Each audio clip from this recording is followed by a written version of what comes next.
with your host, Oneil Williams. Over the next few minutes, Oneil and his guests will help you make the most of your time outside as we learn the secrets of expert fishermen, hunters, campers, and outdoor enthusiasts. Let's see where Oneil takes us this week on Oneil Outside. Hello again, everyone. I'm Oneil Williams. Welcome to our program. Today we're in Central Florida fishing Jackson Lake. Now, Jackson Lake is part of the Florida Game and Freshwater Fish Commission's Wildlife Management Area. Right behind me, it's about 1,000 acres. I'm fishing with Captain Pete Matson. He's from Claremont. He's a full-time guide. He's going to teach us about plastic worm fishing, how to hook them and when to set the hook and how deep to fish and how shallow and what to do under some difficult conditions. As you can see, the wind's blowing like mad. Stick around this week for Oneil Outside. For large lakes, whether they're small ponds, the ones that are managed within the wildlife management areas, I'm telling you, it produces trophy fish. It can be done where you live too. Take note.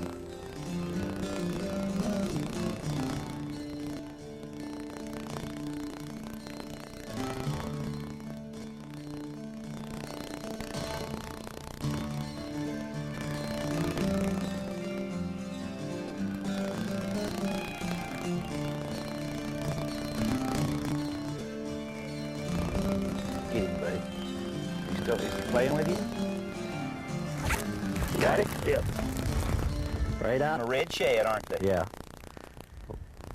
Terrific place to go, and we struggled this morning, I got to tell you, but we're on them now. Yeah. We're on. Oh, is that a gator down there? Look. Yeah, yeah. Look, there's a gator down there going right across. 7-8 footer. Going right across the current. How about that?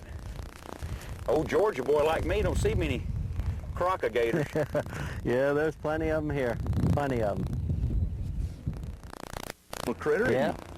There's a point to be made here as to why as beautiful this is and it's the ones we're catching, that it indeed is a little bit of a difficult morning, is it not? Right, it's a cold front morning. Cold front. Well, what's the water temperature being? The water temperature is only 60 degrees.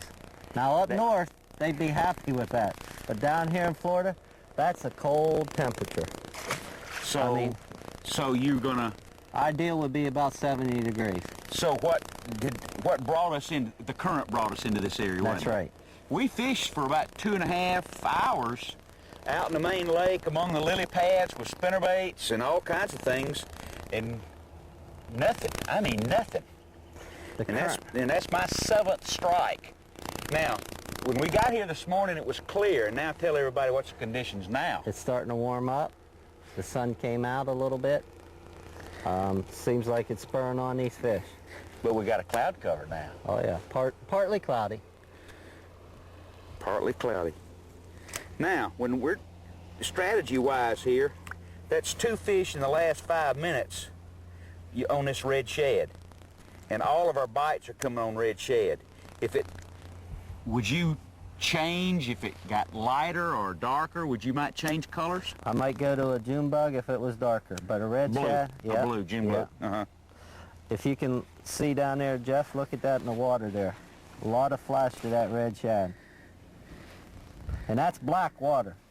That's cypress water coming out of the creek there. Oh, this is swamp water, Yeah, huh? this is swamp water.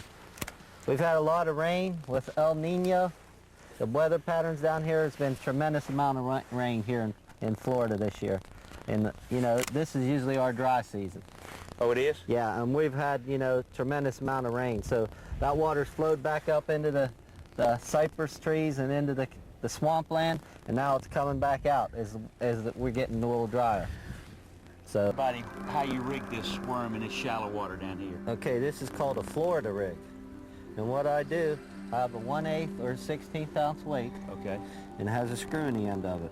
And we screw it in the worm. So you're anchoring the weight to the head of the worm. Yes, instead of using the old toothpick method. Uh-huh. That way in these weeds, you can work your bait close to your worm, your weight close to your worm. Okay, And so they don't that's right. separate. They stay don't in one separate unit. and hold up in that grass. All right. And then I put it right back in. Weedless? Yep. Is that X point? Yep. About a 4/0 hook, Okay. sometimes a 5/0. Now show how it looks now. You got a red Straight shed, as which is possible. probably the #1 Yeah, that's a color in the world. Isn't it? yeah. And down here, it's great. And you just try to keep it as straight as possible. That's a 10-inch worm. And what weight line are you using? I'm using 16-pound test line. 16. All right. You stay in touch with it. Yes. What happens, a lot of people, you have to keep your rod tip up a little bit. A lot of people tend to put their rod tip down. And if you put your rod tip down, you're just pulling too much grass. And that worm can't work its way Oh, through so the you grass. want to work up Up and down. And Yep, up and yep, down yep. instead of... Yeah, I you see. can work it Okay. slowly. All right, all right. Nice. Ooh.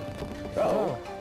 He likes that trolling motor Yeah, too. you have to check that line when you're done. Yeah. You got it good too, didn't you?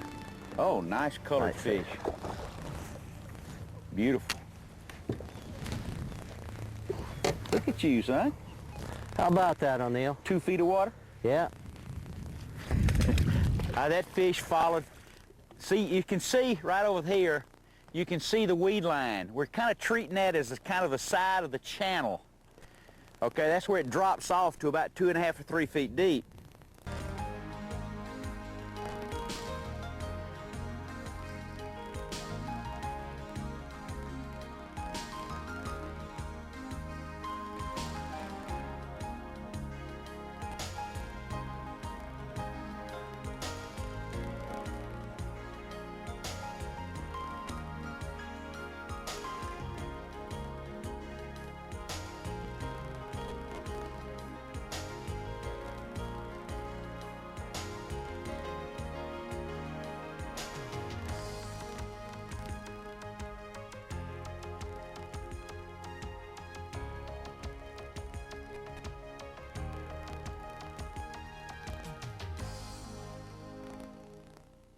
Well, what do you think about Jackson Lake?